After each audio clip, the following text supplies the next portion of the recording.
This episode is sponsored by Cometeer. Cometeer isn't like other coffee, it's seriously delicious, high-quality coffee that is expertly brewed and then flash frozen at its peak flavor and freshness. The coffee arrives in these capsules that are 100% recyclable. Melt capsules to make hot coffee, iced lattes, and more. For a limited time, you can get $20 off your first purchase. The link is in the video description.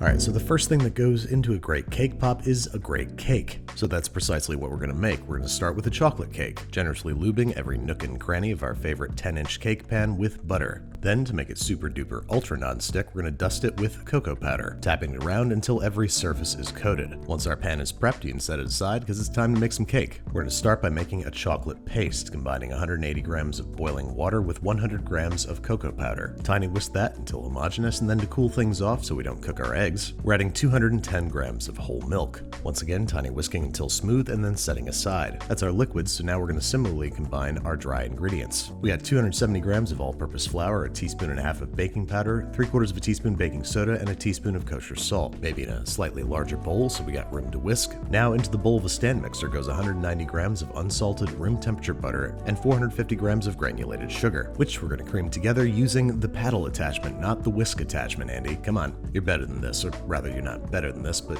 come on. We are creaming these guys together on medium-high speed until light and fluffy, anywhere from 2 to 4 minutes. Once that's done, we're scraping down the sides of the bowl and then one at a time adding 4 eggs, which as you can see I have in a bowl of tepid water because it's a way to quickly bring eggs up to room temperature if they were in the fridge. Cold eggs into room temperature butter can cause the butter to seize up, which can cause your cake batter to separate, which isn't the end of the world, but it can affect your final texture. Once you've added the eggs, beating and scraping down the sides of the bowl between each egg, it's time to start alternately adding the wet and dry ingredients. We're starting with 1/3 of the dry ingredients, mixing to combine, followed by half the wet, then we're scraping down sides of the bowl, adding another 1/3 of the dry ingredients, the rest of the wet ingredients, scraping down the bowl again, and adding the last of the dry by hand so as to not overwork the gluten. This should yield a smooth, delicious chocolate cake batter that bakes up evenly and without any associated drama. We're now tipping it into our prepared cake pan, spreading it flat, tapping it if necessary, and placing it into a 350 Fahrenheit preheated oven for 25 to 35 minutes, until a cake tester inserted into the thickest part emerges clean and/or it clocks 200 to 210 degrees Fahrenheit at its thickest point.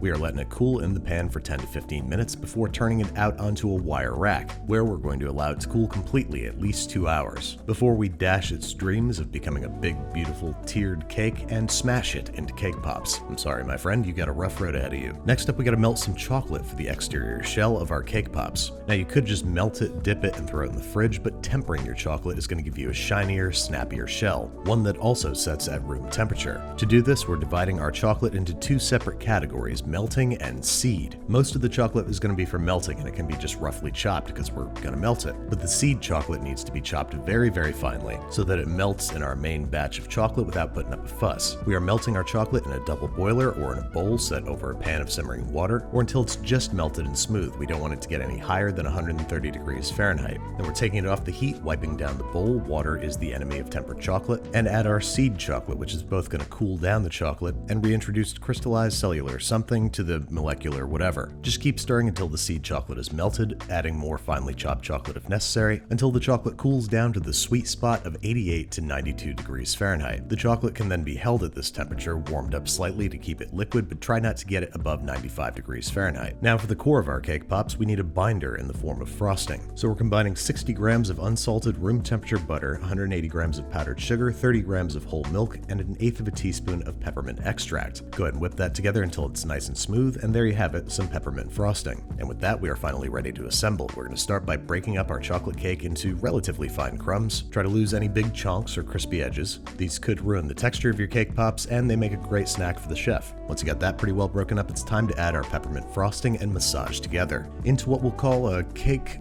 dough, a thick, soft, shapeable substance that we can begin pressing and rolling into golf ball-sized cake balls. Rinse and repeat until all the cake dough has bean balled, and then it's time to start sticking them. Grab your cake pop handle of choice, dip it in your tempered chocolate, and stab it into your cake balls, which will semi-permanently secure the handle in place once the chocolate solidifies. Give those guys 15-20 minutes to set, and then we can finally commence to dipping. I found the best way to do this was to drop the cake pop inverted into the chocolate, spoon more chocolate up and around the sides, and then slowly pull the cake pop out of the chocolate while swirling. This prevents too much chocolate from running down the handle and ruining your aesthetic. Sprinkle some crushed up candy cane on the chocolate while it's still wet, and there you have it, chocolate peppermint cake pops. Pretty as you please, and every bit as delicious as you might imagine. Next up, we're doing both pumpkin spice and birthday cake pops, for which I'm going to make a double batch of cake, so don't pay attention to the amounts you see on screen, just listen to what I'm saying with my voice. We're starting off the same way with the butter, sugar, and eggs, creaming the butter and sugar together, adding the eggs one at a time, scraping down the bowl between each addition, and this time our dry ingredients are 350 grams of all-purpose flour, 2.5 teaspoons of baking powder, and 1 teaspoon of kosher salt. Once again, placed into a larger bowl for easier whisking. It would seem as though I haven't learned my lesson. Then we're back to adding the dry and wet ingredients in alternating increments. This time our wet ingredients being 300 milliliters of buttermilk and 2.5 tablespoons of vanilla paste. If you don't have vanilla paste, vanilla extract is fine, just downgrade it to like 2 teaspoons instead of 2 tablespoons. Once the cake batter comes together, it's pretty much the same procedure, this time turning the batter out into a buttered and parchment paper lined baking vessel. You can use your 10-inch cake pan, but since I'm doing a double batch, I've got my 9x13 casserole. This guy's headed into the same 350 Fahrenheit oven until the thickest point registers 200 to 210 degrees Fahrenheit. Same deal, let it cool in the pan for 15 minutes before turning it out and allowing it to cool completely on a wire rack before breaking up into cakey crumbles, which we're going to combine with the same recipe of frosting. This time, instead of peppermint extract, I added sprinkles because we're making birthday cake pops. Go ahead and massage that together until it forms a cohesive dough, roll them into balls, and this time we're coating them in birthday cake crumbles in this recipe inspired by Christina Tosi. Into a bowl goes 3/4 of a cup of flour, half a cup of granulated sugar, a tablespoon and a half of light brown sugar, half teaspoon each baking powder and kosher salt, and 2 tablespoons of rainbow sprinkles that we're going to sort of break up and make sure that everything is evenly distributed before adding a 1/4 cup of vegetable oil and 1 tablespoon of vanilla extract. Go ahead and mix this together until it forms a crumbly mixture reminiscent of very, very wet sand. You should be able to bunch it together a little bit, and you want big and small chunks that we're going to spread out onto a parchment-lined baking sheet and bake in a 300 Fahrenheit oven for about 15 minutes, shaking or tossing around halfway through baking until they're lightly browned and smelling really, really good. Then, so we can coat our cake pops in it, we're going to toss it into a food processor and blitz it a few times until we have a sandy, crunchy, delicious birthday cake powder. Now, to make that adhere to the cake balls, we're going to start by coating them in a little bit of white chocolate. No need to temper here. Tempering white chocolate is an absolute nightmare. Once you got a thin layer of sticky white chocolate on the outside of the ball, you can drop it into the cake crumbs, rolling them around the crumbs to coat in the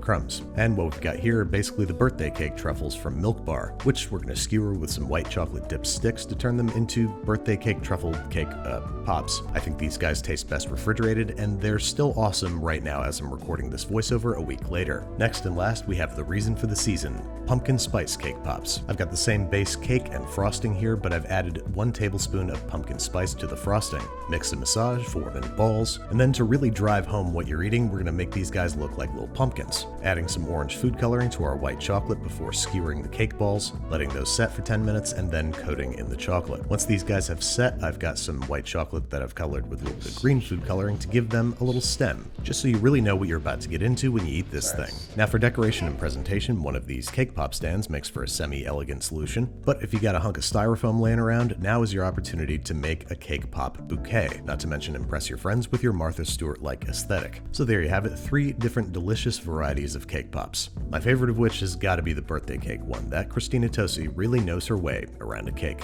Thanks again to Cometeer for sponsoring this episode. You guys know I love me some coffee, so I had to try out Cometeer for myself to see how it worked, and it's really impressive. Cometeer partners with the best regional coffee roasters, grinds and brews the coffee, and then immediately flash freezes it with liquid nitrogen. Add about 8 ounces of hot water to a frozen capsule for a fresh cup of coffee, or melt a capsule and add it to cold water for iced coffee. I also love adding a melted capsule to oat milk to make an iced latte. I can even melt a cup of coffee on the go from anywhere. I can't say it enough, but this stuff really tastes great. And I can get a rotating menu of coffees shipped to me when I need it. The packaging, yes, including the aluminum capsules, is 100% recyclable. Try it for yourself. You can get $20 off for a limited time when you use the link in the video description.